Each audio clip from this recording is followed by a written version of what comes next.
30 की उम्र में 15 शादी, कैसी है लुटेरी दुल्हन की कहानी। कईयों का कर दिया सब कुछ बर्बाद, इस लुटेरी दुल्हन की कहानी जान पीट लेंगे माथा। अगर आप ऑनलाइन ऐप के जरिए शादी के लिए लाइफ पार्टनर खोजते हैं तो आपको बहुत ही सतर्क रहने की जरूरत है। तमिलनाडु के तिरुपुर जिले में एक लुटेरी दुल्हन की ऐसी कहानी सामने आई है जिसने जिले में सनसनी मचा दी। संध्या नाम की ये लुटेरी दुल्हन ने अब तक 30 से 40 मर्दों को धोखा दिया और 15 से ज्यादा पुरुषों से शादी कर उनका जीवन तबाह कर चुकी है।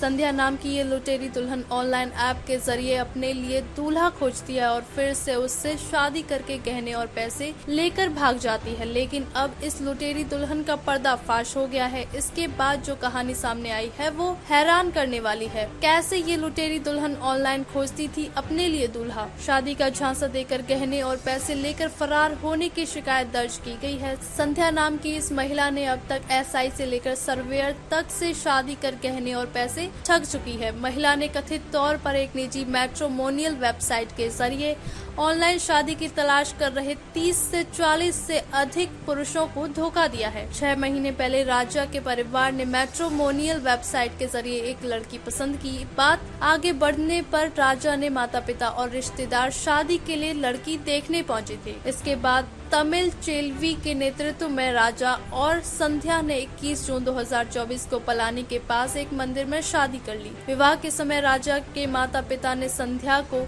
सोने के गहने दिए थे। कैसे सामने आया लुटेरी दुल्हन का सच। शादी के बाद संध्या की कुछ हरकतों पर राजा को शक हुआ। राजा को पता चला कि संध्या किसी और शख्स से एक पत्नी के तौर पर बात करती है। संध्या और राजा के बीच इस बात को लेकर काफी बहस हुई। बहस के बाद संध्या को गुस्सा आ गया और उसने राजा और उसके परिवार को धमकी भी दी, जिसके बाद राजा संध्या को तारापुरम के महिला पुलिस स्टेशन ले गया। वहाँ जांच के दौरान संध्या भाग निकली। इसके बाद पुलिस द्वारा की गई जांच में पता चला कि संध्या की शादी 10 साल पहले चेन्नई के एक शख्स से हुई थी। ये भी पता चला कि संध्या एक बच्चे की मां है। जांच में पता चला कि संध्या ने 30 साल की उम्र तक 15 लोगों को धोखा दिया और शादी की। आपको बता दें कि इस लिस्ट में करूर के एसआई और कोजुमुडी के एक मवेशी व्यापारी के बेटे से लेकर एक सर्वेक्षक तक शामिल हैं। कैसे संध्या जानबूझकर झगड़ा कर पैसे और गहना लेकर भाग जाती है। पुलिस ने बताया कि संध्या मैट्रिमोनियल वेबसाइट के जरिए ऑनलाइन शादी के लिए लड़का खोजती है, फिर शादी करने के कुछ महीनों तक उनके साथ पत्नी की तरह रहती है। फिर कुछ दिनों के बाद जानबूझकर झगड़ा करती है और